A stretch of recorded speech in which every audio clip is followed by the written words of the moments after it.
ఈ కథ పేరు అమావాస్య రహస్యం. అడవుల మధ్యలో ఒక చిన్న పల్లెటూరు అయితే ఉంటుంది. గాలిలో భయంకరమైనటువంటి నిశ్శబ్దం. ఆ సమయంలో తాటి చెట్లు చప్పుళ్ళు, గుడ్లగూబల అరుపులు, అలాగే దూరంగా కుక్కల అరుపులు వినిపిస్తూ ఉన్నాయి. గ్రామస్తులంతా తలుపులు వేసుకుని నిద్రపోతూ ఉన్నారు. కానీ ఆ ఊరి చివరన ఒక పొడవైనటువంటి పాడుబడ్డ ఇల్లైతే ఉంది. దాని దగ్గరకైతే ఎవ్వరు కూడా వెళ్ళరు. సురేష్ అనే యువకుడు పట్టణం నుంచి అయితే అక్కడికి వస్తాడు. అతడు రాత్రి బైక్పై ఒంటరిగా అయితే వస్తూ ఉన్నాడు. తను తన చేతికున్న గడియారంలో టైం అయితే చూశాడు. అందులో 11:55 అయితే చూపిస్తూ ఉంది.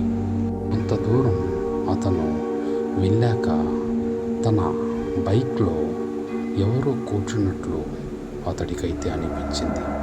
కానీ వెనక్కు తిరిగి చూస్తే ఎవ్వరూ లేరు. ఇప్పుడే అతను ఆ గ్రామంలోకైతే ప్రవేశించాడు. ప్రవేశించగానే అతడికి ఆ పాడైపోయినటువంటి ఇల్లు అయితే కనబడుతుంది. ఆ ఇంటి తలుపు అయితే సగం తెరిచి ఉంటుంది. లోపల పూర్తిగా నల్లగా ఉన్నటువంటి చీకటైతే కనిపిస్తూ ఉంటుంది. అయితే అందులో నుంచి ఒక స్వరం అయితే వినబడుతుంది. అన్నయ్య లోపలికి రా అనే గొంతైతే వినబడుతుంది సురేష్కి. సురేష్ గుండె అయితే భయంతో బలంగా కొట్టుకుంటుంది. భయం ఉన్నా సరే ఆసక్తితో ఏముంది లోపలని అడుగు పెడతాడు సురేష్. ఇంటి లోపల గోడ పైన అయితే దేవతా చిత్రాలు కనిపిస్తాయి. కానీ ఆ ఫోటోలపై రక్తపు మరకలతో కప్పబడి ఉంటుంది. పై పగిలిన బొమ్మలు, పాత పుస్తకాలు, తెగిన బట్టలు చెల్లాచెదురుగా పడి ఉండటం గమనిస్తాడు సురేష్. ఇది గమనిస్తూ ఉండగా ఒక్కసారిగా గట్టిగా థట్ అని తలుపు వాటంతటవే మూసుకుంటుంది. సమయంలో గదిలో ఒక చల్లటి గాలి అయితే వీస్తుంది. ఆ గదిలో ఒక మూలన ఒక చిన్న పాప అయితే కూర్చుని ఉంటుంది. ఆ పాప యొక్క ముఖంలో అమాయకత్వం, ఆ పాప చేతిలో ఒక బొమ్మ అయితే ఉంటుంది. పాప సురేష్ వైపు చూస్తూ, అన్నయ్య నన్ను ఆడుకోమంటావా అని అడుగుతుంది. సురేష్ మరింత దగ్గరకు వెళ్ళగానే ఆ పాప ముఖం అయితే నల్లటి పొగలాగా కరిగిపోతుంది. ఎర్రటి కళ్ళైతే వెలిగిపోతాయి. ఒక్కసారిగా పెద్ద గొంతుతో, ఇది నా ఇల్లు, నువ్వెందుకొచ్చావు అని అడుగుతుంది. ఆ మాటలకు గోడలన్నీ కంపించినట్లు అవుతుంది. పైకప్పు నుంచి రక్తమైతే చిందుతూ ఉంటుంది. నేలపై అద్దమైతే పగిలిపడి ఉంటుంది. సురేష్ ఆ అద్దం వైపు చూస్తే ఒక్కసారిగా షాక్కు గురవుతాడు. ఎందుకంటే ఆ అద్దంలో సురేష్ యొక్క ప్రతిబింబం అయితే కనబడదు. ఆ యొక్క ఆత్మ అయితే సురేష్ యొక్క మెడను గట్టిగా అయితే పొడవాటి చేతులతో పట్టుకుంటుంది. ఎంతో గట్టిగా బిగుసుకుంటుంది. సురేష్ కేకలు పెట్టినా బయట వినపడదు. చుట్టూ పగుళ్ళ శబ్దాలు, కిటికీలైతే బిగుసుకుపోతాయి. సురేష్ ఆ ఆత్మతో అయితే పోరాడుతాడు. సురేష్ చెవిలో ఆ పెద్ద గొంతైతే, నువ్వెందుకు వచ్చావు, వెళ్ళవలసిన వాడివి, వెళ్ళాలి కదా అని గట్టిగా అయితే అరుస్తుంది.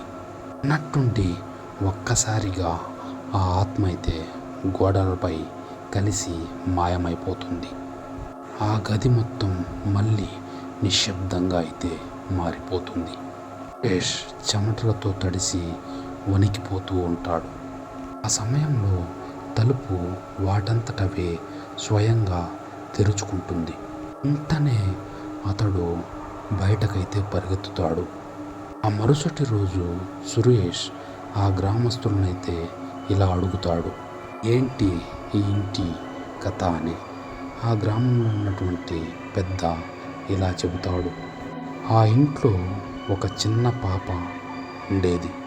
దురదృష్టవశాత్తు ఆ ఇల్లు ఒకరోజు మంటల్లో అయితే కాలిపోయింది.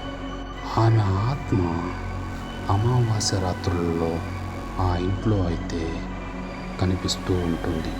ఎవరైనా పొరపాటున ఆ ఇంట్లోకి వెళితే తిరిగి మళ్ళీ ఎవరూ రారు అని చెబుతాడు ఆ ఊరి పెద్ద.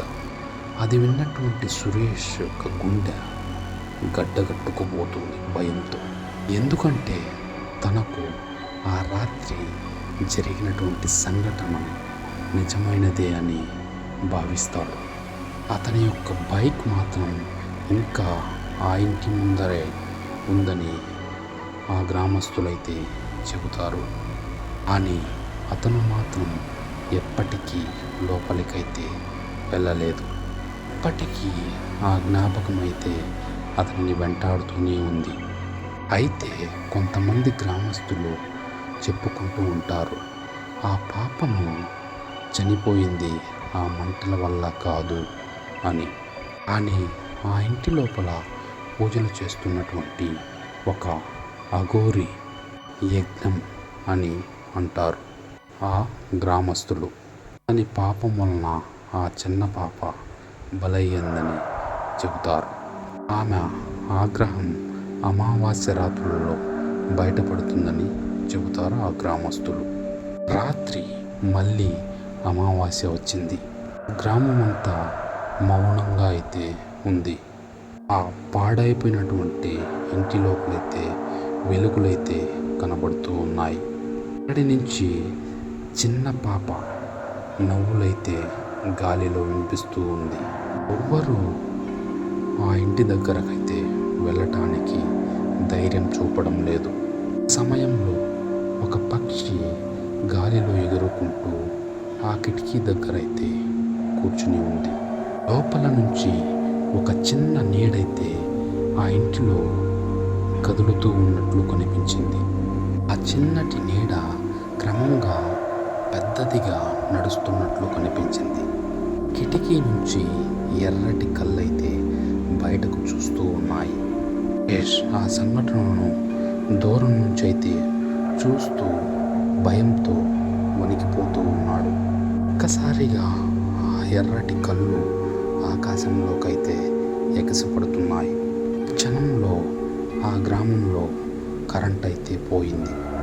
ఆ గ్రామం అంతా నల్లటి చీకటితో అయితే మునిగిపోయింది. అయితే ఉన్నట్టుండి ఆ చీకటిలో గాలిలో ఒక చిన్న పాప స్వరం అయితే వినపడింది. ఏమని అంటే, ఇది నా ఇల్లు, ఎప్పటికీ ఈ ఇల్లు నాది అని గట్టిగా గంభీరంగా అరుస్తూ మాయమైపోయింది. ఈ స్టోరీ మీకు నచ్చినట్లయితే మన వీడియోకి ఒక లైక్ చేసి ఛానల్ని సబ్స్క్రైబ్ చేయండి. Thank you for watching. Thank you.